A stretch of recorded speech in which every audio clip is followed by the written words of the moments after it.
Buktinya penjahat aja selamat. Jadi ya sudah, kita sekarang sudah selamat.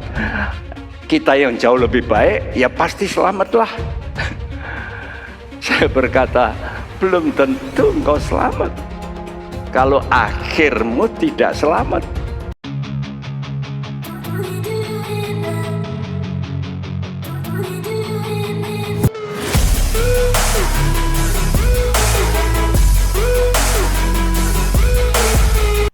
Shalom sahabat Ephata Kebenaran. Senang sekali bisa bertemu kembali dengan sahabat di channel ini. Saya berterima kasih karena sahabat sudah mampir dan mengikuti channel ini sampai hari ini.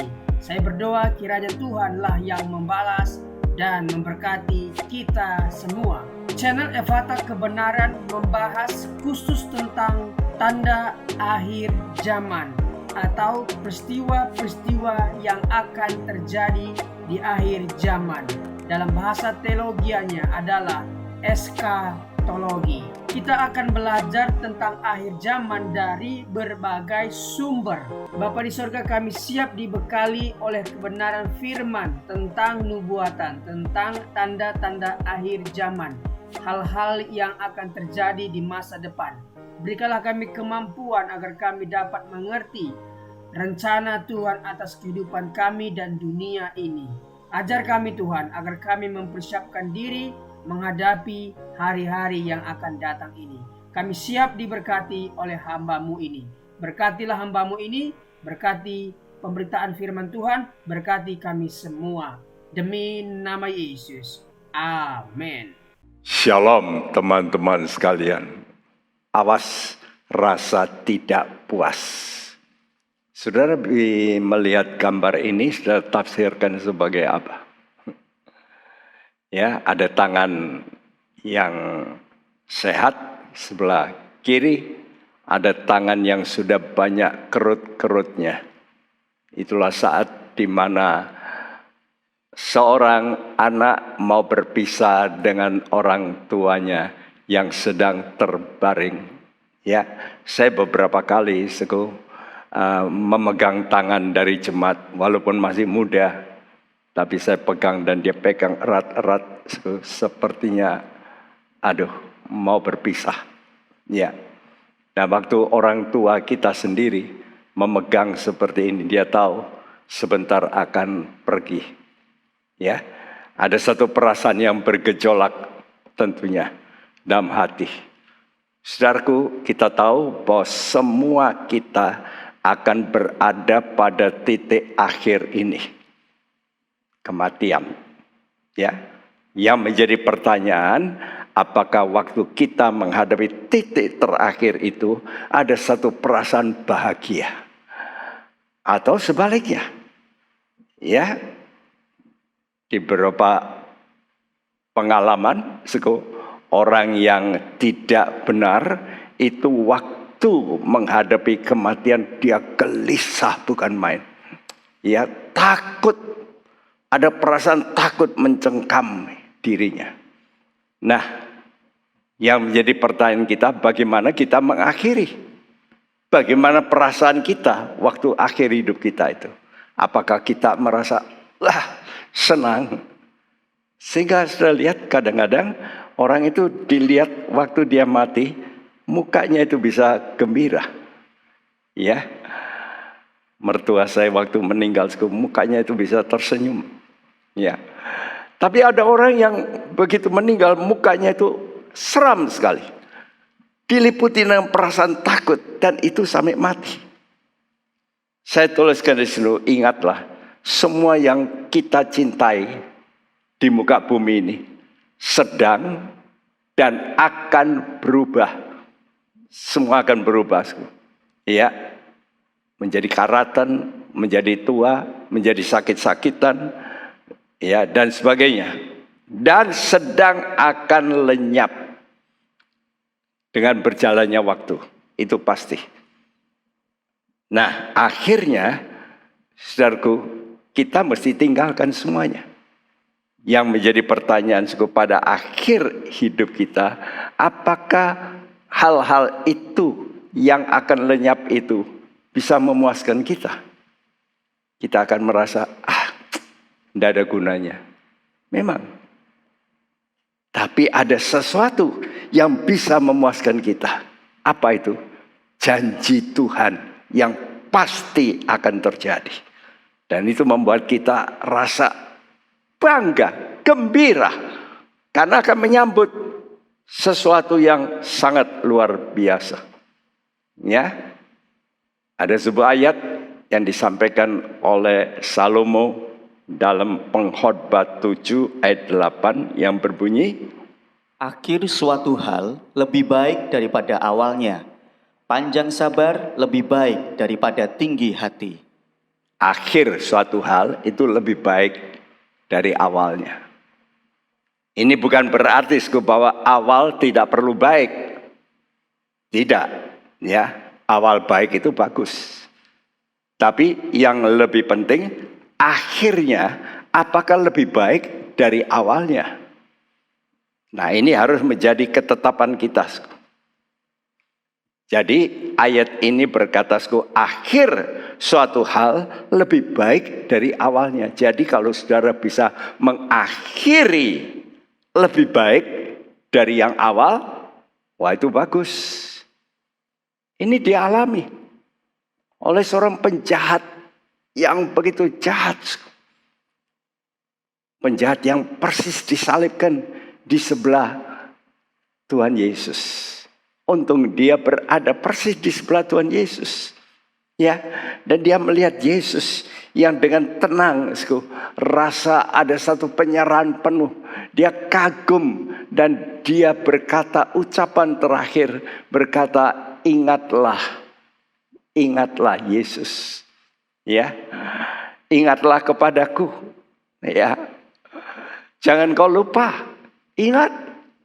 Dan Tuhan berkata, pada hari ini engkau akan bersama dengan aku di Firdaus. Nah, waktu saya berdiskusi dengan kelompok, ya, ada kelompok hamba-hamba Tuhan, ada seorang yang punya potensi berkedudukan. Dia berkata, kalau begitu yang penting itu akhir ya Pak. Iya, saya berkata. Oh kalau begitu ya yang penting itu kan selamat. Buktinya penjahat aja selamat. Jadi ya sudah, kita sekarang sudah selamat. Kita yang jauh lebih baik ya pasti selamatlah. Saya berkata, belum tentu engkau selamat kalau akhirmu tidak selamat. Ya. Lebih baik lagi kalau orang itu pada awalnya dia sudah melakukan hal-hal yang baik dan terus crescendo, naik, lebih baik lagi, jauh lebih baik, dan akhirnya sangat-sangat baik. Dan itu yang diinginkan Tuhan. Dan itu dialami oleh Bapak Abraham yang punya iman sejati. Imannya Bapak Abraham itu kenapa kok bisa begitu? Itu dituliskan dalam Kisah Rasul 7 ayat 2 mengatakan Allah yang maha mulia menampakkan diri kepada Abraham. Jadi penglihatan tentang Allah yang maha mulia itu yang menarik dia. Kemuliaan Tuhan itu menjadi sasaran hidup daripada Bapak Abraham. Dan sejak itu imannya terus naik. Bahkan dalam surat Yakobus 2 ayat 22 mengatakan imannya menjadi sempurna. Nah ini kita juga harus semacam demikian kalau kita mau menjadi anak Abraham. Jadi iman kita ini mesti terus bertumbuh, naik, crescendo, bukannya macet. Ya. Nah itulah sebabnya waktu Abraham pada usia sudah lanjut, umurnya itu 175 tahun, saudaraku, dia mau mati. Apa yang terjadi? Ini kesaksian Alkitab. Ya, waktu dia mati, maka anaknya datang, Ishak datang, juga Yakob masih, ya waktu itu usia 15 tahun Yakob. Jadi selain Ishak ada juga Esau, ya, ada Ismail yang negatif itu juga datang. Jadi betul-betul dia mati dalam kondisi yang luar biasa. Ya, apa kata Alkitab? Kejadian 25 ayat 7 dan 8. Abraham mencapai umur 175 tahun, lalu ia meninggal. Ia mati pada waktu telah putih rambutnya, tua dan suntuk umur. Maka ia dikumpulkan kepada kaum leluhurnya. Ya, Alkitab Bahasa Indonesia mengatakan ia mati pada waktu telah putih rambutnya, tua dan suntuk umur, suntuk. Jadi orang Jawa bilang notok gitu. Ya. Jadi umurnya itu suntuk ya. Nah, dalam terjemahan Modern King James dikatakan and Abraham expired and died in a good old age, old and satisfied. Ada orang old tapi not good. Ya. Tapi Abraham tua dan baik. Ya. Tua dan puas. Ini penting. Ini yang paling penting. Jadi betapa indahnya kalau akhir hidup kita itu mau berpisah, itu ada satu rasa kepuasan. Nah, kalau puas mestinya senyum. Saya mau pergi ya nak. Tuhan sudah memanggil saya. Ya, suntuk umur dan puas. Good old age and satisfied. Luar biasa. Ya. Dan ini dialami oleh Abraham. Kenapa? Karena janji Tuhan itu berlaku dalam hidupnya. Mari kita menjadi anak-anak Tuhan yang selalu bisa menikmati janji Tuhan itu terjadi, terwujud dalam hidup kita. Ini luar biasa. Ya, saudara. Nah, pernyataan Tuhan akhir suatu hal lebih baik dari awalnya tidak berhenti di situ. Disambung. Ya, disambung begini. Panjang umur, dalam terjemahan Inggris katakan patient in spirit. Jadi kesabaran dalam roh lebih baik daripada tinggi hati dalam roh. Jadi kalau begitu, kondisi kita ini bisa betul-betul indah, itu tergantung dari spirit kita. Jelas ya? Jadi bukan oleh karena harta kita, kedudukan kita, kemewahan kita. Bukan. Kita bisa mengalami satu hidup yang bahagia. Itu amat tergantung dalam spirit kita. Dikatakan spirit kita ini mesti sabar. Ya, dan tidak tinggi hati, artinya spirit yang rendah hati.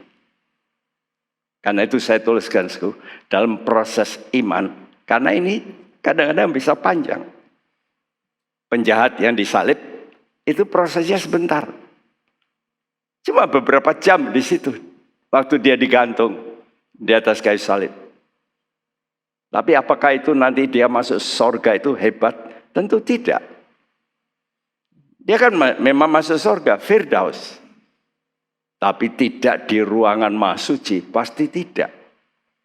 Saudaraku, karena itu kita ini panjang umur itu penting. Karena itu kesempatan untuk kita menambah iman kita, terus menambah sampai sempurna. Ya. Dan bukan secara kebetulan, kata panjang sabar di sini, patient in spirit, itu pakai kata dalam bahasa Inggris katakan long suffering. Dari bahasa Ibrani arek, tapi dalam bahasa Grikanya makrotumia. Ya. Dan kalau kita baca, apa itu panjang sabar? Panjang sabar itu buah roh. Jadi hidup kita ini di dalam spirit harus terus kita kembangkan sampai ada buah roh. Nah ini Anda bisa checking sendirilah. Apakah sudah hidup dalam kasih? Lalu setelah kasih apa? Damai. Damai. Apakah hatimu damai? Ya. Apakah engkau mempunyai kasih yang bisa sabar? Nah itu. Ya, karena itu dalam 1 Korintus 13 ayat 4 kata awal yang dikatakan kasih itu sabar. Nah, kata ini kalau terjemahan yang lama itu lebih baik sebetulnya, ya. Kasih itu panjang sabar, bukan sabar, panjang sabar. Bahasa Inggris katakan long suffering. Long, panjang. Suffer, menderita. Charity suffered long. Jadi orang yang bisa tahan dalam proses menderita panjang. Wah, kalau gitu enggak gampang ya. Sebab di situ ada proses penderitaan. Dan orang yang benar ingin masuk surga, Paulus memperingatkan berkali-kali. Kisah Rasul 14 ayat 22, dia berkata, tidak dapat tidak.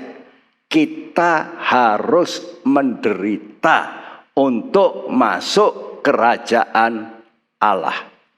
Tidak dapat tidak. Wow. Jadi kalau ada orang yang berkata saya nggak mau menderita, ya jangan masuk surga. Nah penderitaan itu kapan loh? Penderitaan itu saat kita melakukan perbuatan iman. Banyak orang beriman. Dan seringkali saya beriman pada Yesus pasti masuk surga. Kalau kena masalah sedikit, dia tidak terima, ya marah. Tapi saya percaya Tuhan, jadi pasti masuk surga. Wah ini ajaran yang begitu murah. Ya. Karena Tuhan itu akan memproses orang. Apakah betul mempunyai kasih? Sebab salah satu bahan kasih yang utama itu sabar. Love is long suffering. Jadi kasih itu rupanya yang sabar. Dan itu perbuatan iman. Apa perbuatan iman daripada Bapak Abraham yang paling tinggi, paling indah pada waktu dia diuji untuk menyerahkan Ishak? Itu ditulis dalam surat Yakobus 2 ayat 21 dan 22. Bahwa imannya menjadi sempurna pada saat dia mempersembahkan Ishak. Coba bayangkan. Kalau dia naik ke gunung dan dia tinggalkan bujangnya. Kenapa tinggalkan? Karena dia tahu kalau bujangnya ikut, bujang ini bisa menjadi penghambat untuk dia mengorbankan anaknya Ishak. Sampai anaknya itu tanya, "Pak, ini ada pisaunya, ada apinya, ada kayunya, di mana dombanya?" Wow. Pertanyaan itu pasti menusuk hati Abraham. Dia dalam batinnya berkata, "Nak, kamu yang aku harus korbankan." Saya kira waktu dia naik ke gunung, air matanya bercucuran. Tapi dia tahan tidak menjerit, karena nanti anaknya pikir, ngapain ini? Tapi saya pastikan hati daripada Bapak Abraham hancur. Dia merasa diremas oleh Tuhan, dibentuk oleh Tuhan. Ya, karena itu saya tuliskan Abraham pasti menderita dalam roh. Ya, spiritnya itu menderita. Waktu dia harus menyerahkan Ishak jadi korban. Saudaraku, itulah sebabnya kenapa kita kadang-kadang harus bertahan ya. Dalam pernikahan juga kadang-kadang ada ketidakcocokan, lalu ribut. Kadang-kadang kita ini suami dan istri ini harus bertahan dalam spirit kita. Spirit kita rasanya diremukkan, dihancurkan. Nah, kita mesti tahan di situ. Panjang sabar. Ya. Long suffering. Penderitaan panjang. Ini proses. Makin prosesnya makin panjang, pasti hasilnya pasti makin baik. Ada sebuah gedung gereja, saya lupa, saya baca di Bulgaria atau Rumania. Tapi itu arsitek menggambarkan suatu desain yang luar biasa. Dan selesainya itu 100 tahun lebih. Bayangkan, pasti arsiteknya mati. Untung penggantinya tidak mengubah. Jadi waktu arsitek pertama mati, arsitek kedua meneruskan ide dari arsitek pertama. Dan waktu selesai orang ke sana dia mesti geleng-geleng. Wah, hebat. Kenapa? Prosesnya begitu lama. Bagus sekali. Ya. Dan ini yang seringkali kegagalan kita. Umumnya di sini. Umumnya kegagalan kita waktu kita diproses. Dan waktu diproses itu kita menderita. Itu harus, itu wajib. Nanti baca juga dalam 2 Timotius 3, di situ diterangkan, setiap orang yang mau beribadah kepada Allah harus menderita aniaya. Jadi aniaya itu bisa bukan ya pembunuhan, tapi aniaya itu bisa kata-kata, bullying dan sebagainya. Ya pergaulan kita kadang-kadang ya menghina kita, itu aniaya. Aniaya dalam spirit khususnya. Apakah kita bisa bertahan? Dan disitulah kalau saudara dalam pergumulanmu dalam spirit, engkau berlutut, engkau bisa mencurahkan tangisanmu, air matamu, dan kau berseru pada Tuhan, Tuhan kuatkan saya. Saya mau bertahan menuruti firman-Mu. Kadang-kadang suara iblis berkata, sudahlah, ya, mati sajalah, lawan sajalah. Tapi ada suara lain, tahan, tinggal sedikit lagi. Kamu sedang diproses. Yang kedua, proses yang harus menyertai kalau kita mau akhir itu baik, yaitu tidak tinggi hati. Ya, jadi jangan proud in spirit. Jangan sombong dalam roh kita. Jadi rendah hati. Kenapa? Karena ada dalil Tuhan. Matius 23 ayat 12 mengatakan, barang siapa meninggikan diri, ia akan direndahkan. Dan barang siapa merendahkan diri, ia akan ditinggikan. Jadi proses kita, waktu kita ikut Yesus, itu sebetulnya satu ini. Proses merendahkan hati. Karena itu saya mengajar di Sekolah Alkitab atau STT, saya tekankan kepada mahasiswa 2 perkara yang harus Anda miliki. Iman yang sejati dan proses kerendahan hati. Ini saja. Enggak perlu saudara pintar, enggak perlu hebat. Tapi saudara punya iman dan kerendahan hati. Itu modal paling top. Jadi semua kita mesti belajar 2 ini. Ya. Sebab iman itu harus. Ya. Tapi juga harus disertai kerendahan hati. Nah, ini karakter. Ya. Nah, Tuhan datang ke dunia ini hanya untuk mengajar kita, belajarlah kepadaku. Jadi bukan belajar ya, itu seperti kita dengan guru gitu belajar ilmunya. Bukan. Dalam bahasa Inggris katakan, learn of me. Kamu belajar tentang aku. Bukan tentang ilmuku. Tapi belajarlah tentang diriku.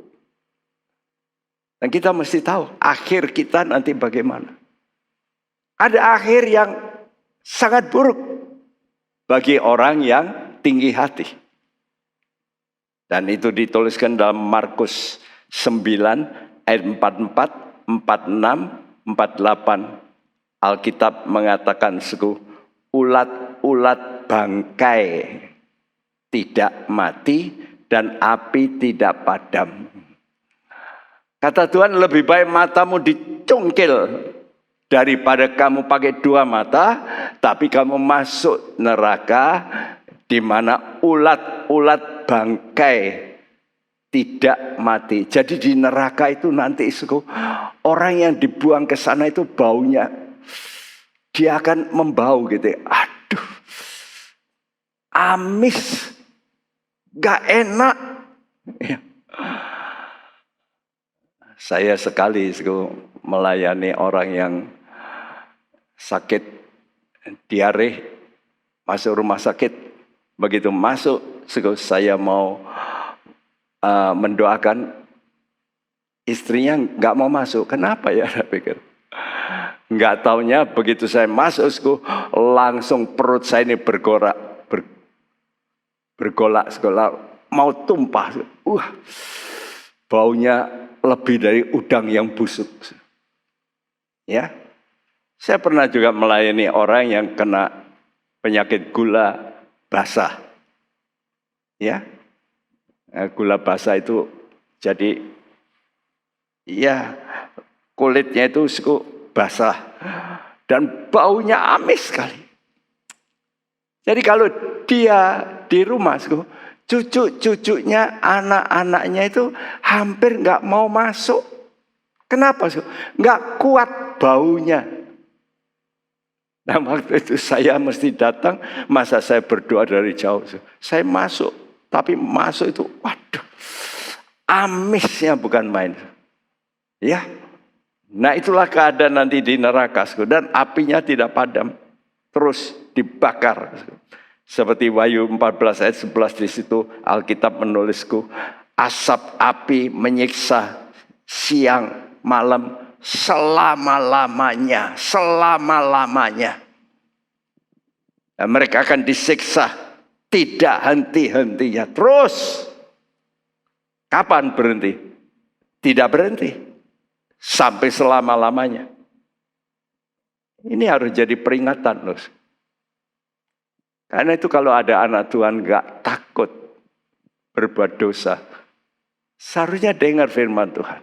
Tuhan Yesus tidak tutup-tutupi, oh nanti kamu baiklah, semua kondisimu baik.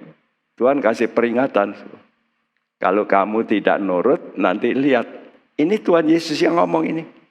Dalam Injil Markus ini. Ya, akan disiksa dengan ulat-ulat. Bayangin kalau ada ulat di tubuhmu. Ini pakai tubuh loh. Jadi orang mati nanti akan dibangkitkan dengan tubuh. Tubuh yang dapat merasakan. Nah, tubuh ini kan ada syaraf-syaraf. Kalau sudah sakit gigi, satu gigi saja rasanya, waduh, celeng, aduh. Nah bayangkan kalau 32 gigi. Bayangkan kalau punggung, kepala, syaraf-syarafmu tersentuh oleh ulat. Rasanya bagaimana? Mari kita kalau dengar firman Tuhan itu mesti timbul rasa respect sama Tuhan, takut. Ya, banyak orang berkata kita nggak perlu takut. Rasa takut itu hilanglah. Jangan takut dihukum. Masa Tuhan akan menghukum? Loh, salah satu yang membuat kita sangat takut ya takut dihukum dong. Karena hukumannya kekal. Karena itu hamba-hamba Tuhan jarang kadang-kadang bercerita tentang neraka. Tuhan Yesus tidak. Yohanes Pembaptis tidak. Dia berkata jelas gamblang. Ya. Ada pendeta yang terkenal di Amerika yang penuh kebaktiannya. Tapi tidak pernah sekalipun bicara tentang neraka. Tidak pernah berkata kamu bertobat. Enggak pernah. Saudara, kita harus takut sama Tuhan. Nah, bagaimana dengan kehidupan kita? Mari kita melihat kehidupan dari Raja Salomo. Tadi Bapak Abraham, dia mati suntuk umur, ya, puas. Tapi bagaimana dengan raja yang terkenal ini? Luar biasa. Nah, pengalaman hidup yang dialami oleh Raja Salomo harus menjadi pelajaran yang berharga bagi kita. Waktu dia muda, dia nuliskan dalam kitab Amsal Soleman. Jadi kitab Amsal itu 31 pasal. Baik untuk Anda baca, 1 bulan selesai 1 pasal. Ya, tiap hari, maka 1 bulan persis habis. Kalau Amsal itu 1 hari 1. Kitab Mazmur 1 hari 5. Maka bersama-sama akan habis dalam 1 bulan. Ya. Jadi waktu dia muda, dia nulis dalam Amsal.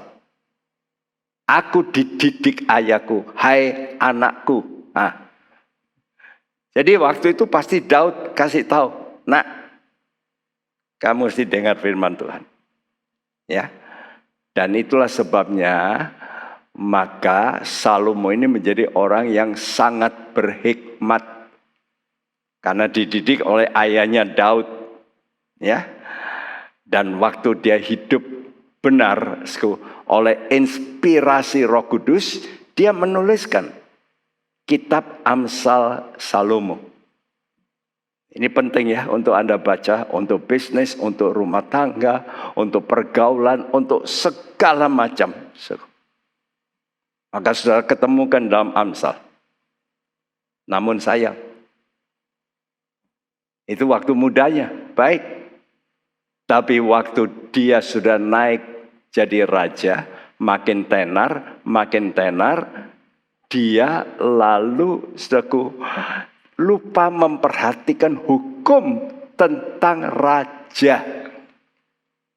Jadi Tuhan itu sudah memberitahu dalam kitab Ulangan. Musa menuliskan kalau nanti ada raja yang memerintah, maka inilah hukumnya. Salah satu hukumnya, raja ini mesti membuat kopi salinan dari kitab Taurat yang dipegang oleh para imam. Ya, dia mesti mengkopi. Dan kalau kita baca mestinya mengkopi sendiri. Itu beda dari mengkopi orang lain lalu baca. Makanya penting sekali kalau saudara itu mendengar khotbah, saudara catat sendiri itu pikiranmu ikut. Ya. Lain daripada orang yang cuma dengar. Ini saya anjurkan bagi saudara yang ingin memperdalam. Saudara mesti siap pensil, mesti siap catat, bahkan catat di Alkitabmu. Kalau perlu kadang-kadang ditulis tanggal sekian, aku dapatkan rema ini. Ya. Apa yang dikatakan oleh Tuhan dalam pesannya, Ulangan 17, ayat 16-18. Hanya janganlah ia memelihara banyak kuda, dan janganlah ia mengembalikan bangsa ini ke Mesir untuk mendapat banyak kuda. Sebab Tuhan telah berfirman kepadamu, janganlah sekali-kali kamu kembali melalui jalan ini lagi. Juga janganlah ia mempunyai banyak istri, supaya hatinya jangan menyimpang. Emas dan perak pun janganlah ia kumpulkan terlalu banyak. Apabila ia duduk di atas tahta kerajaan, maka haruslah ia menulis baginya salinan hukum ini menurut kitab yang ada pada imam-imam orang Lewi. Ya, Alkitab bahasa Indonesia, maka haruslah ia menyuruh. Tapi kalau dalam terjemahan yang lain berkata, ia menulis baginya. Jelas apa? Menyalin sendiri. Ya. Nah, karena itu saudara, jangan malas mencatat. Saya melihat sekarang ini banyak orang modern nggak suka mencatat. Karena apa? Karena punya big data. Ada data yang besar. Di mana? Google. Mau apa saja sudah tercatat. Tinggal download. Lain ya. Tiap orang itu akan dapat rema dari Tuhan berbeda. Karena itu waktu sudah dengar firman Tuhan, sudah catat bisa beda. Si A sama si B. Kenapa? Karena Tuhan memimpin untuk spirit. Tapi spirit itu kan banyak ya variasinya. Karena itu kalau sudah dengarkan khotbah kan beda-beda ya. Si A khotbah, perikopnya sama. Kenapa kok beda? Ya karena dia mendapat beda. Nah, ketiga larangan ini justru semuanya dilanggar oleh Salomo. Yang pertama, jangan memelihara banyak kuda. Kenapa? Karena itu membuat kamu nanti bisa berpikiran ke Mesir. Kenapa? Karena mengimpor kuda waktu saat itu, zaman itu, terbaik itu dari Mesir. Jadi kamu jangan pelihara banyak kuda, karena kamu kalau pelihara kuda, kamu mesti ada hubungan dengan Mesir. Nah, kalau sudah banyak kuda, lalu banyak istri. Itu urutannya.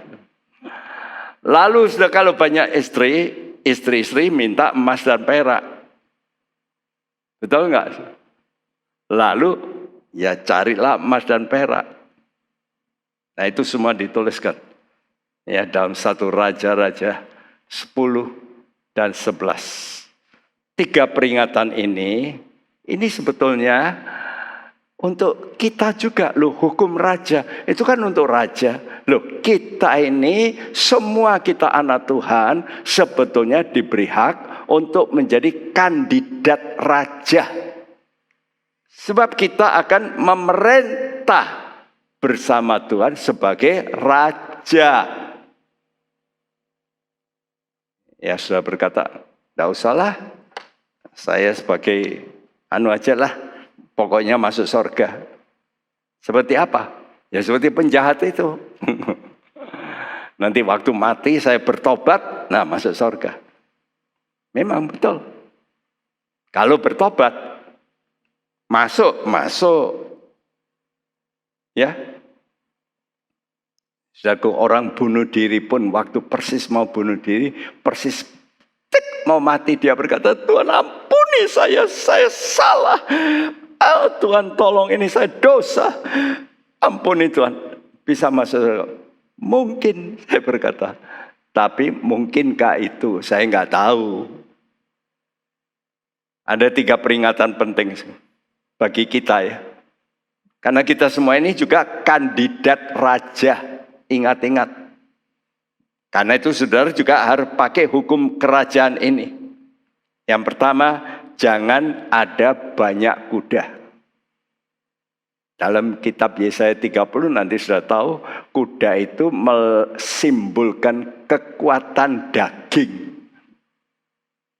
Artinya, jangan kita ini bersandar pada kekuatan daging.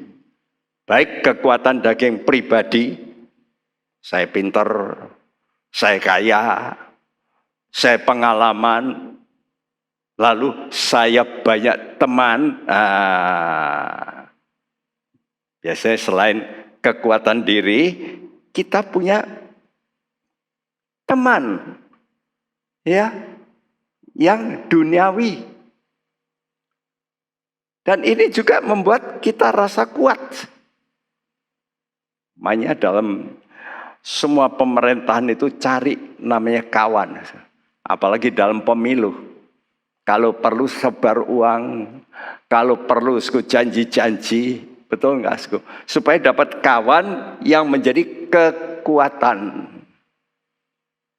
Kita anak Tuhan sebetulnya dijauhkan dari yang begitu. Model ya pakai ya politik money, suap dan sebagainya dijauhkan. Kita anak Tuhan mesti percaya pada Tuhan. Ya. Dan Yesaya 30 ayat 15 berbunyi, Inilah firman Tuhan Allah yang Maha Kudus, Allah Israel. Dengan bertobat dan tinggal diam, kamu akan diselamatkan. Dalam tinggal tenang dan percaya terletak kekuatanmu. Tetapi kamu enggan. tetapi kamu enggan. Di mana kekuatan kita? Kata Tuhan, dengan bertobat dan tinggal diam. Tinggal diam ini bukan diam-diam. Dah wis tidur-tiduran. Bukan. Tinggal diam itu berarti kita berdoa. Ya. Jadi bertobat dan banyak berdoa. So, doa ini kekuatan. Kekuatan di mana? Spirit. Berdoalah dalam roh. Kan itu yang dianjurkan Tuhan. Jadi kalau spiritmu mau kuat, saudara mesti suka berdoa. Banyak kali hamba Tuhan mungkin sibuk siapkan khotbah, tapi kurang berdoa. Khotbahnya mungkin bagus, tapi khotbah itu tidak disertai yang namanya kekuatan Tuhan untuk membuat orang lain bisa bertobat. Jadi yang penting bukan bagusnya, bagaimana disampaikan dengan kekuatan Roh Kudus. Ya, disambung dengan ayat 16 Yesaya 30. Kamu berkata, bukan kami mau naik kuda dan lari cepat, maka kamu akan lari dan lenyap. Katamu pula, kami mau mengendarai kuda tangkas, maka para pengejarmu akan lebih tangkas lagi. Tadi katakan dengan tinggal diam, bertobat dan tinggal diam, ya, maka kamu itu nanti akan mendapat kekuatan. Kamu berkata, bukan. Mesti gitu bacanya ya. Jadi bukan kami mau naik kuda, bukan begitu. Bukan. Kami mau naik kuda dan lari cepat. Lalu kata Tuhan, memang kamu bisa naik kuda, kamu akan lari, tapi akan lenyap. Ya, kamu berkata kami mau mengendarai kuda tangkas. Maka jawaban Tuhan, maka pengejarmu akan lebih tangkas lagi. Wah, Tuhan peringatkan, kita nggak bisa menang dengan kekuatan kita. Coba saya lihat petinju atau apa, mesti akhirnya satu kali kalah. Karena ada orang lain yang lebih hebat muncul. Apakah kita mau seperti itu? Kita mesti jadi anak Tuhan, bukan begitu. Kemenangan kita itu karena Tuhan menyertai kita. Itu yang disebut Israel. Apa artinya Israel? God prevails. God fights. Itu Israel. Jadi bukan kita. Kalau kita tambah lama, tambah usur, tambah tua, tambah lemas dong. Tapi Tuhan tidak pernah lemas. Selalu kuat. Nah, kegagalan Raja Salomo itu diawali saat dia mengimpor banyak kuda dari Mesir.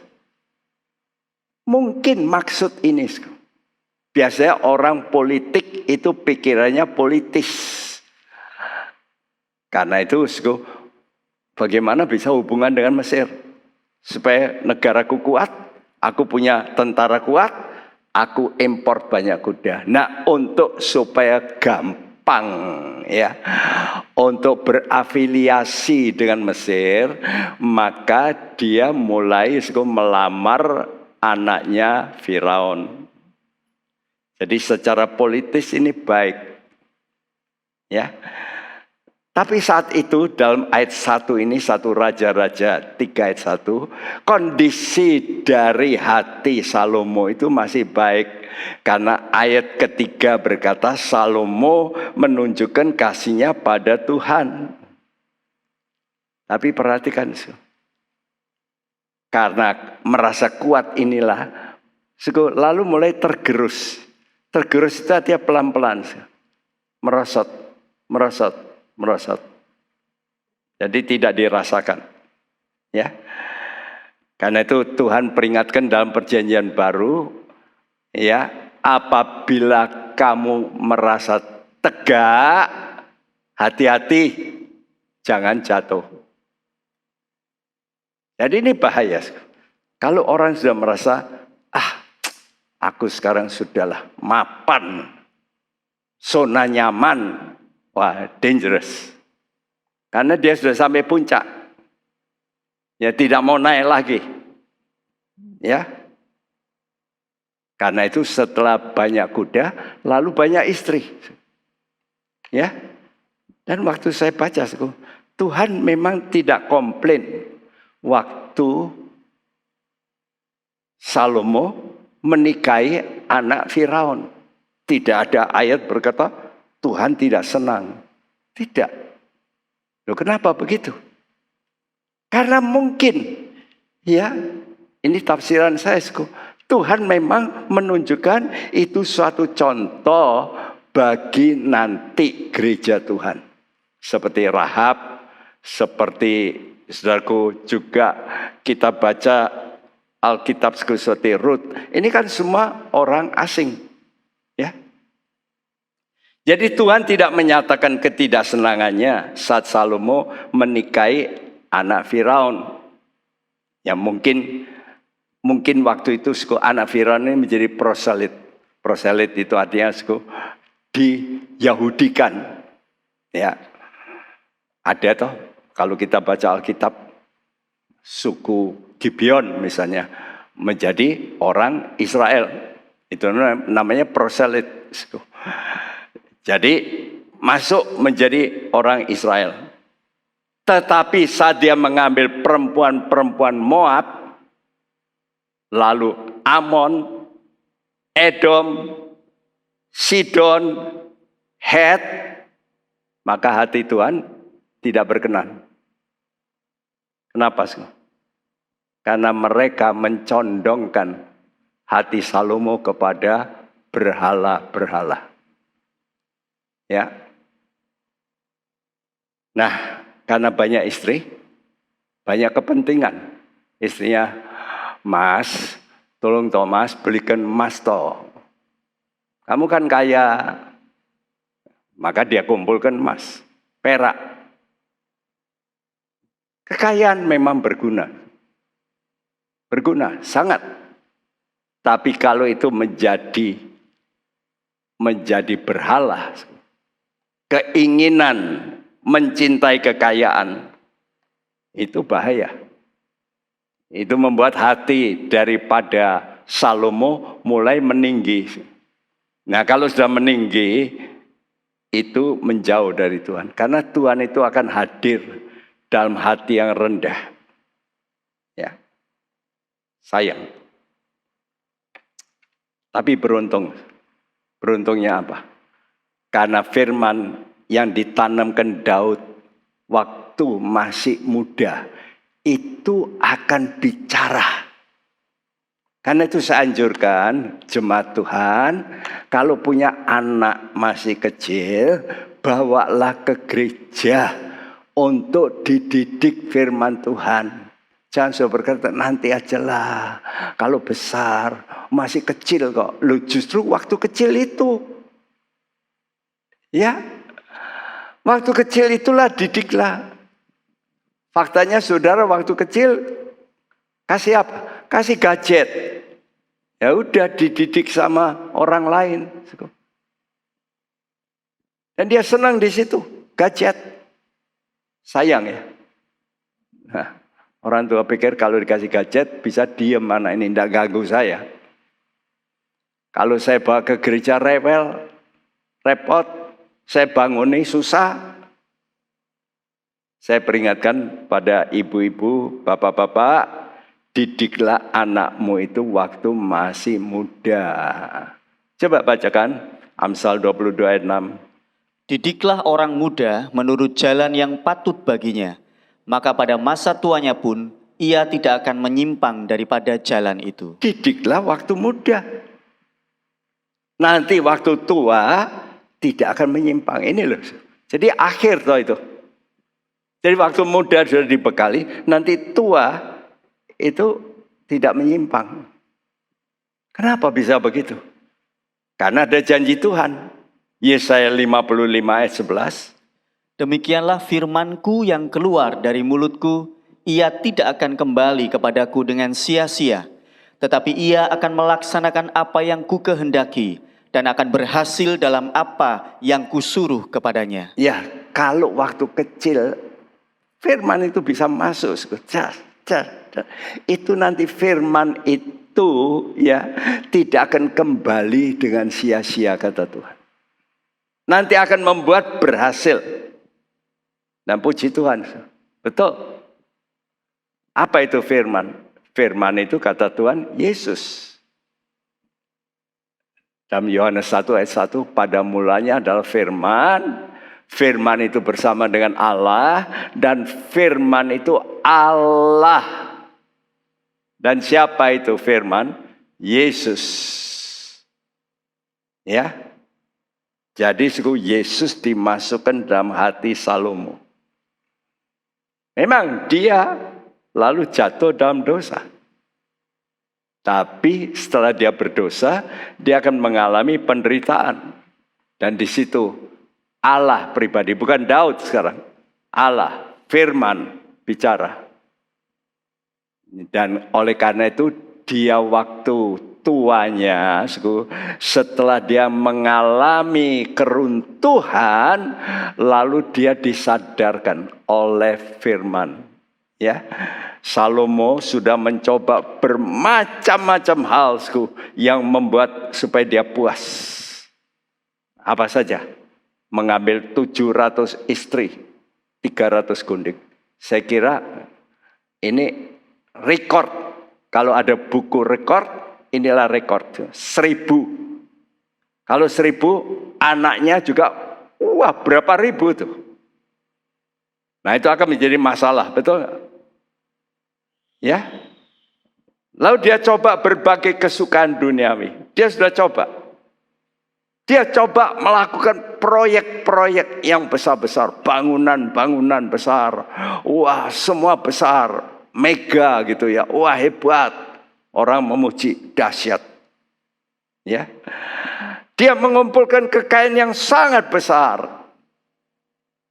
Dia menghimpunkan juga penyanyi-penyanyi untuk membuat hatinya senang. Dan tidak lupa, dia suka nulis. Dia membuat banyak buku. Alkitab menulis. Tapi apa hasilnya?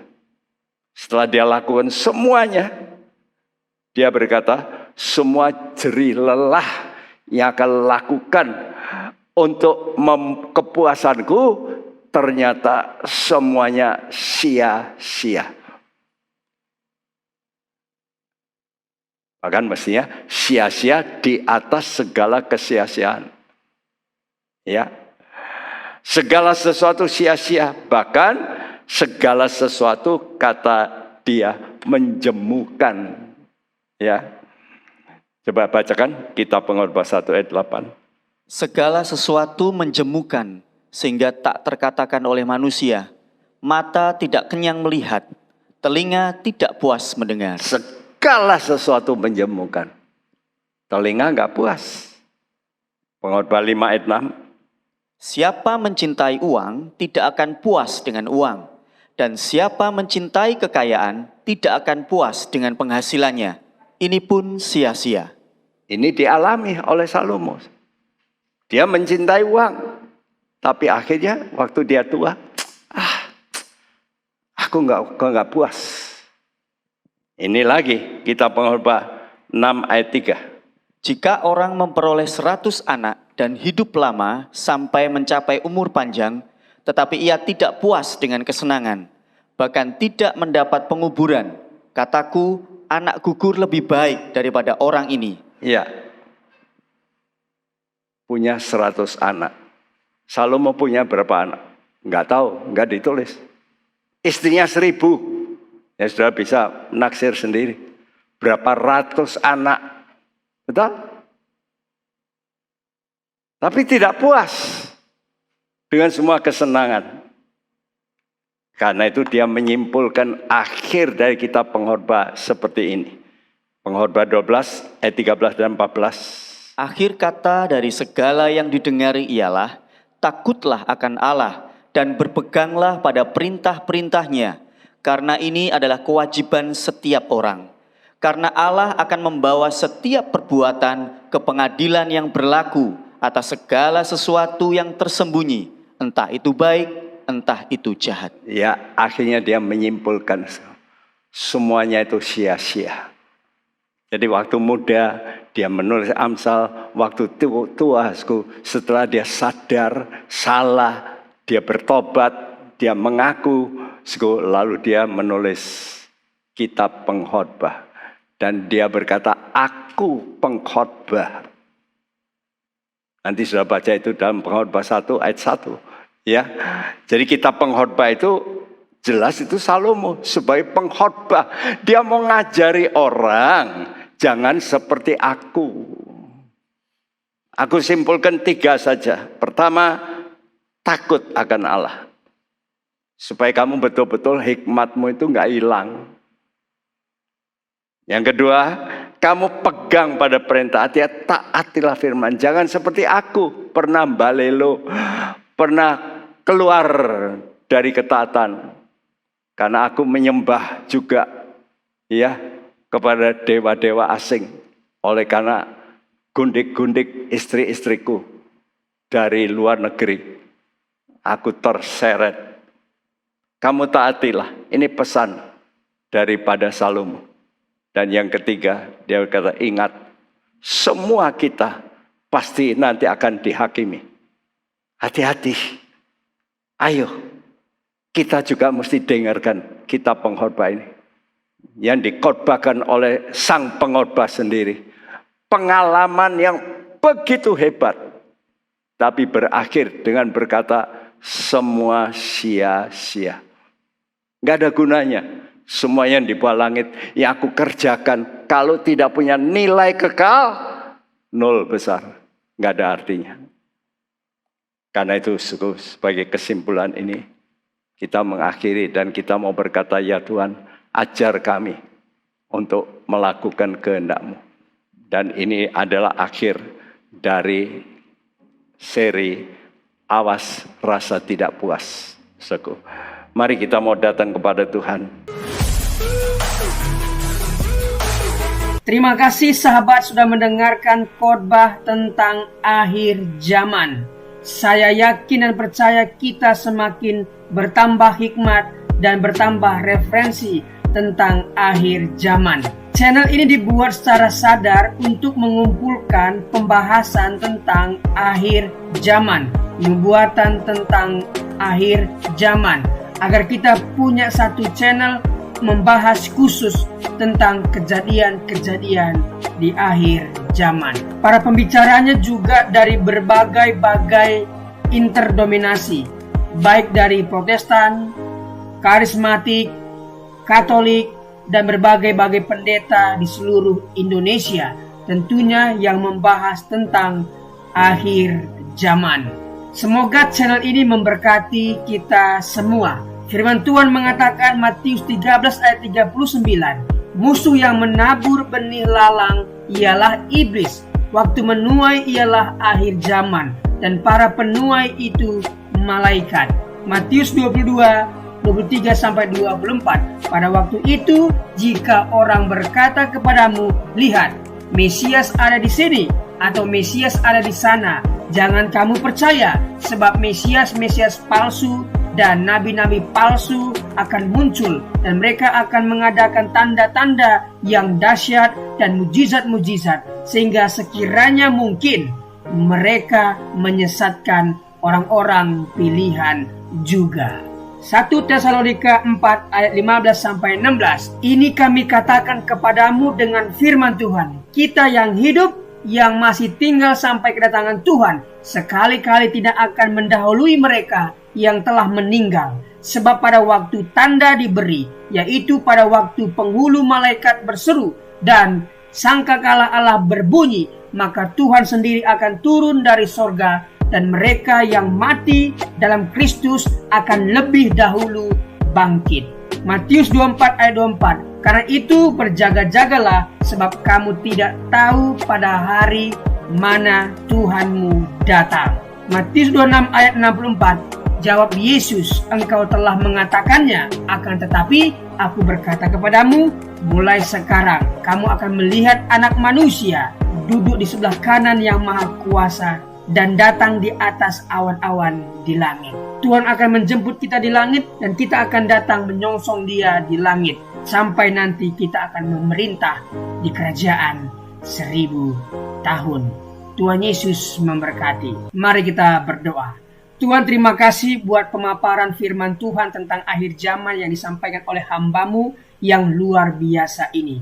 Berkatilah hamba-Mu ini, pelayanan, keluarga, setiap pekerjaan yang dia kerjakan dibuat Tuhan berhasil dan beruntung. Kami yang mendengarkan firman ini berterima kasih Tuhan, karena kami semakin bijaksana menambah referensi baru tentang akhir zaman. Apa yang harus kami lakukan menjelang akhir zaman? Tentunya harus mendekatkan diri, melekat dengan Tuhan, sehingga ketika waktu itu tiba, kami diangkat dan bersama-sama dengan Tuhan di langit dan akan memerintah di kerajaan 1000 tahun nantinya. Terima kasih Tuhan, demi nama Yesus. Amin.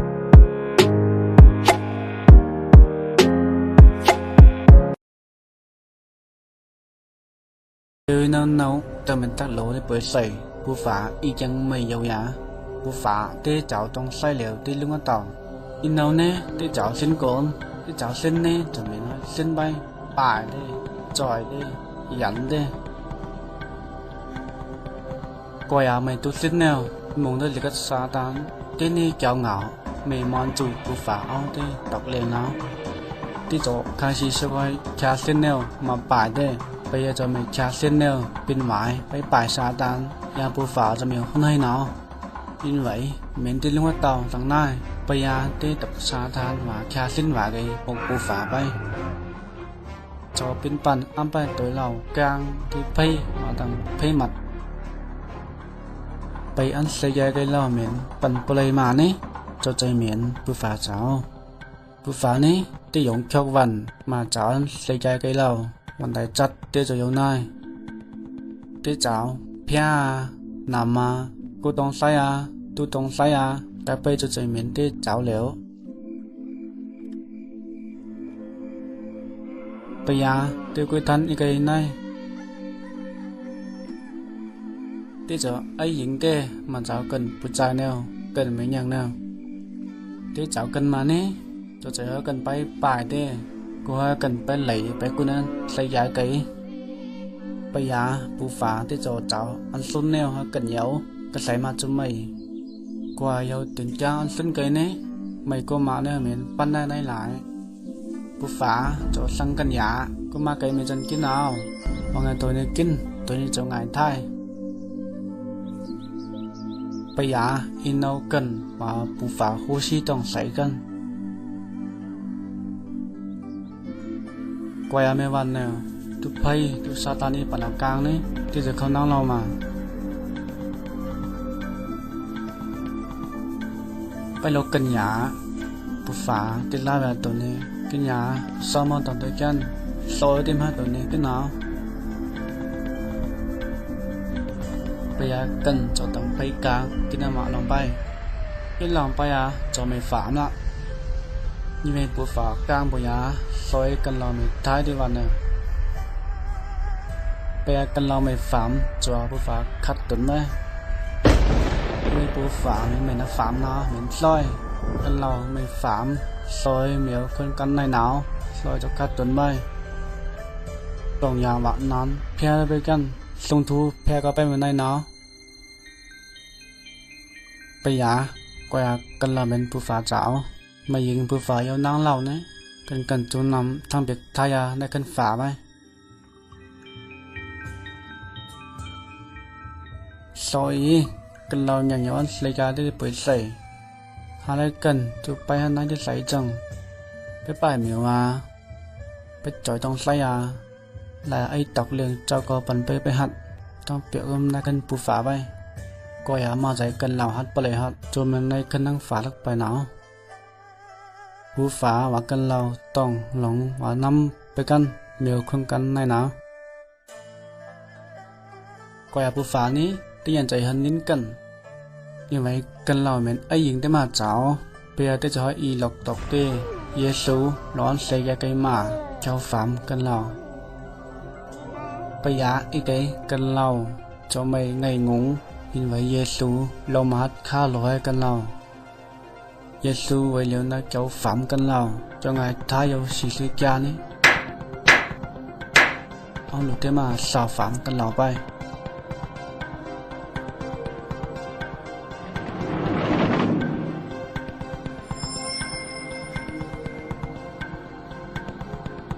อยากกันเราสัญเยซูไปเห็นซาที่ก็มาต่อไปเกมเยซูไปนี่ทั้งเบกกันเราท้ายยาบนควันโจในคันฝาใบว่าปูฝาเยาจิใส่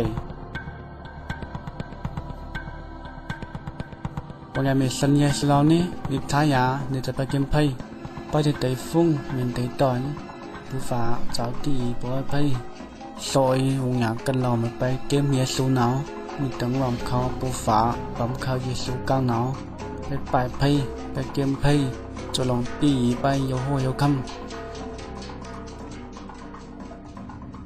วางกันเราเก็บเยซูนี้กันเราทายาจนในคันเตียงฝาไปอีไว้เยซูจะใจตองกองเนาะไปกันเทียบค่าเราต่อแนวขึ้นไปในทั้งปูฝาตั้งหน้าบางอย่างตัวสัญญาโซนนี้จนในกันฝาไปว่าปูฝานายเอาจึงใส่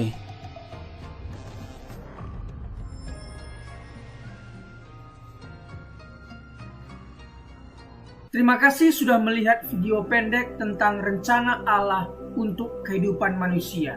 Sejak dari awal Tuhan menciptakan Adam dan Hawa. Dia juga sudah merencanakan akan keselamatan manusia melalui pengorbanan anaknya yang tunggal.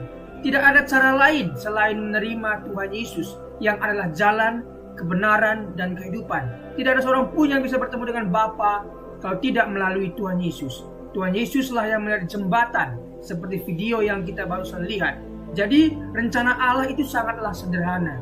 Rencana keselamatan yang diberikan Allah sangatlah sederhana. Mari kita lihat artikel berikut ini. Rencana keselamatan Allah yang sederhana namun penuh kuasa. Hai kawan, saya akan mengajukan pertanyaan yang paling penting di dalam kehidupan ini.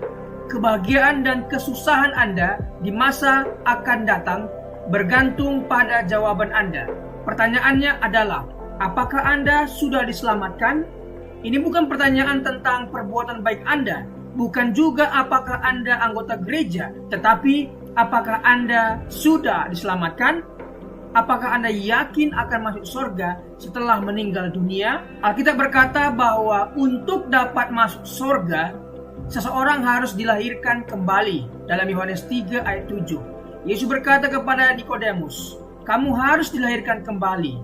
Karena yang dilahirkan dari daging adalah daging, yang dilahirkan dari roh adalah roh. Dalam Alkitab, Allah memberikan rencana bagaimana caranya untuk dapat dilahirkan kembali, yang berarti diselamatkan. Rencananya sangat sederhana. Anda dapat diselamatkan hari ini juga. Bagaimana caranya? Langkah pertama, Anda harus sadar bahwa Anda adalah orang berdosa. Karena semua orang telah berbuat dosa dan telah kehilangan kemuliaan Allah. Roma 3 ayat 23. Karena semua orang lahir dengan hati yang berdosa, hati yang dari daging. Anda adalah orang berdosa dan terpisah dari Allah karena dosa. Sebab upah dosa ialah maut. Roma 6 ayat 23. Ini artinya pemisahan kekal dari Allah di dalam neraka. Manusia ditetapkan untuk mati hanya satu kali saja. dan sesudah itu dihakimi. Ibrani 9 ayat 27. Tetapi Allah sangat mengasihi Anda. Dia telah memberikan anaknya yang tunggal, Yesus, untuk menanggung dosa Anda dan mati untuk Anda. Dia, Yesus, yang tidak mengenal dosa, telah dibuatnya menjadi dosa karena kita, supaya di dalam Dia kita dibenarkan oleh Allah. 2 Korintus 5 ayat 21. Yesus harus meneteskan darahnya dan mati karena nyawa makhluk ada di dalam darahnya. Imamat 17 ayat 11. Tanpa penumpahan darah tidak ada pengampunan. Ibrani 9 ayat 22. Akan tetapi Allah menunjukkan kasih-Nya kepada kita oleh karena Kristus telah mati untuk kita ketika kita masih berdosa. Roma 5 ayat 8. Meskipun kita tidak dapat mengerti bagaimana caranya, Allah berkata bahwa dosa-dosa setiap orang yang percaya kepadanya telah dibebankan kepada Yesus dan Ia mati untuk kita. Dia dijadikan pengganti kita. Ini adalah kebenaran. Allah tidak dapat berbohong, kawanku. Sekarang Allah memberikan kepada manusia bahwa di mana-mana semua mereka harus bertobat.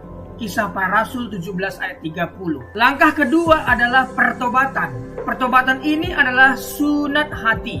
Kalau di perjanjian lama Tuhan minta Abraham, Kejadian 17, dan semua keturunannya disunat sebagai tanda perjanjian yang kekal. Makna rohaninya adalah dalam perjanjian baru Tuhan Yesus memperkenalkan tujuan dari sunat jasmani adalah sunat hati, yaitu secara rohani. Sunat jasmani dilakukan sebagai upaya memurnikan diri dan dari aspek medis dapat menghindari sejumlah sakit penyakit. Sunat hati secara rohani memurnikan hidup kita dari dosa dan maut. Yeremia 4 ayat 4 berkata tentang sunat hati supaya terhindar dari murka Allah. Perbuatan-perbuatan yang jahat adalah kehidupan yang tidak takut akan Tuhan, tidak hidup mengasihi Dia dan tidak beribadah kepadanya. Sunat hati berarti bertobat dari kehidupan yang jahat dan menaati Tuhan. Mengatakan betapa baik, kuat dan dahsyat, adil dan kasih Tuhan hingga layak disembah oleh semua orang. Pertobatan harus disertai perbuatan. Cara berpikir di mana seseorang mengaku dan setuju bahwa ia orang berdosa di hadapan Allah dan mengaku serta menerima pengorbanan Yesus di kayu salib untuk setiap orang percaya. Dalam Kisah Rasul 16 ayat 30 sampai 31. Penjaga-penjaga Filipi bertanya kepada Paulus dan Silas, "Tuan-tuan, apakah yang harus aku perbuat supaya aku selamat?" Jawab mereka, "Percayalah kepada Tuhan Yesus Kristus dan engkau akan selamat." Percayalah kepadanya sebagai seorang yang telah menanggung dosa-dosa Anda dan mati mengganti Anda, dikuburkan dan dibangkitkan kembali oleh Allah. Kebangkitannya memastikan bahwa orang percaya dapat yakin akan kehidupan kekal. Sesaat Yesus diterima sebagai juru selamat, kebangkitannya memastikan bahwa orang percaya dapat yakin akan kehidupan kekal sesaat Yesus diterima sebagai juru selamat. Tetapi semua orang yang menerimanya diberinya kuasa supaya menjadi anak-anak Allah, yaitu mereka yang percaya dalam namanya. Yohanes 1 ayat 12. Sebab barang siapa yang berseru kepada nama Tuhan akan diselamatkan. Roma 10 ayat 13. Barang siapa dalam kutipan di atas termasuk Anda diselamatkan bukan berarti mungkin atau dapat, tetapi pasti diselamatkan. Tentu Anda sadar bahwa Anda seseorang berdosa. Saat ini juga, dimanapun Anda berada, bertobatlah, serahkanlah hatimu kepada Allah dalam doa pengakuan dosa dan pertobatan yang sungguh-sungguh. Dalam Lukas 18 ayat 13, seorang yang berdosa berdoa, "Ya Allah, kasihanilah aku orang berdosa ini." Berdoalah, "Ya Allah, aku tahu bahwa aku adalah orang berdosa. Aku percaya bahwa Yesus telah menggantikan aku waktu Dia mati di kayu salib. Aku percaya bahwa penumpahan darahnya, kematiannya, penguburannya, dan kebangkitannya adalah untuk aku. Sekarang aku menerimanya sebagai juru selamatku. Terima kasih atas pengampunan dosa-dosaku, pemberian keselamatan dan kehidupan yang kekal karena rahmat dan anugerah-Mu. Amin." Terimalah firman Allah dan dapatkanlah keselamatan daripadanya dengan iman, percaya, maka Anda akan diselamatkan. Secara lahiriah mungkin kita kelihatan pergi ke gereja, membaca Alkitab, namun jika hati kita masih tinggal dalam kegelapan, dilimputi ketakutan, kebimbangan, kepentingan diri sendiri, dan memaksakan kehendak sendiri, kita harus mempersembahkan hati kepada Tuhan sebagai persembahan yang terbaik. Bukan gereja, perkumpulan ataupun perbuatan-perbuatan amal ibadah yang menyelamatkan Anda. Ingatlah, hanya hati yang diserahkan kepada Allah yang dapat disucikan dan diselamatkan. Rencana keselamatan Allah yang sederhana adalah Anda orang berdosa. Apabila Anda tidak percaya dalam Yesus yang telah mati menggantikan Anda, pasti Anda akan tinggal untuk selama-lamanya di dalam dosa dan maut. Jika Anda percaya kepadanya sebagai juru selamat yang telah disalibkan, dikuburkan, serta dibangkitkan, Anda menerima pengampunan atas segala dosa dan karunia keselamatan kekal karena iman. Anda mungkin berkata, tidak mungkin semudah itu. Ini sesuai Alkitab. Ini adalah rencana Allah. Hai kawan, percayalah pada Yesus dan terimalah Dia sebagai juru selamatmu. Hari ini juga, kalau rencananya masih belum jelas bagi Anda, bacalah tulisan ini berulang-ulang tanpa berhenti sampai Anda mengerti jiwa Anda lebih berharga daripada seisi dunia ini. Apa gunanya seseorang memperoleh seluruh dunia tetapi ia kehilangan nyawanya? Markus 8 ayat 36. Marilah serahkan hatimu kepada Tuhan sebagai persembahan yang hidup, kudus dan sukarela. Anda harus benar-benar pasti akan keselamatan pribadi ini. Apabila Anda kehilangan jiwa, Anda akan kehilangan surga dan kehilangan segala-galanya. Percayalah dan biarkanlah Allah selamatkan Anda saat ini juga. Kuasa dan kasih Allah akan selamatkan Anda. Tetapkan hati Anda dan perubahan cara pandang memungkinkan Anda untuk hidup sebagai orang Kristen yang selalu menang atas pencobaan. Pencobaan-pencobaan yang kamu alami ialah pencobaan-pencobaan biasa yang tidak melebihi kekuatan manusia, sebab Allah setia dan karena itu Ia tidak akan membiarkan kamu dicobai melampaui kekuatanmu. Pada waktu kamu dicobai, Ia akan memberikan kepadamu jalan keluar sehingga kamu dapat menanggungnya. 1 Korintus 10 ayat 13. Jangan bergantung pada perasaan Anda. Perasaan itu selalu berubah. Berdirilah pada janji-janji Allah. Janji-janji Allah tidak pernah berubah. Setelah Anda selamat, ada 3 hal yang perlu dilakukan setiap hari untuk pertumbuhan iman. Berdoa, berbicara kepada Allah, baca Alkitab, biarkanlah Allah berbicara kepada Anda, dan Anda berbicara bagi Allah. Dan perlu dibaptis air sesuai ketaatan Anda pada Tuhan Yesus Kristus sebagai kesaksian dan demonstrasi imanmu.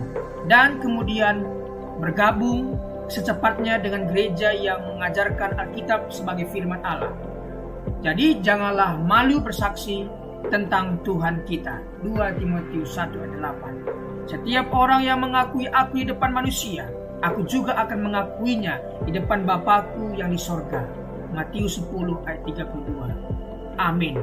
Itulah tadi rencana keselamatan Allah yang sangat sederhana. Yang pertama, kita harus sadar bahwa kita orang berdosa. Yang kedua, kita harus bertobat, meninggalkan yang lama dan beralih kepada Tuhan, dan berdoa untuk menerima Yesus sebagai Tuhan dan Juru Selamat kita. Dan setelah melakukan ini, ada 3 hal lagi yang kita harus lakukan, yaitu berdoa, berbicara kepada Tuhan apa yang menjadi pergumulan kita. Yang kedua, baca firman, mendengarkan Tuhan berbicara lewat firman kepada kita. Kemudian kita berbicara kepada Tuhan. Yang ketiga adalah bersaksi. Jangan malu bersaksi. Setelah engkau diselamatkan oleh Tuhan, bersaksilah. Saksikan imanmu kepada semua orang. Siapa yang malu mengakui Tuhan Yesus di depan umum, maka Yesus pun akan malu mengakuimu di depan Bapa. Jadi saksikan kuasa keselamatan yang Tuhan berikan kepadamu. Terima kasih. Tuhan Yesus memberkati.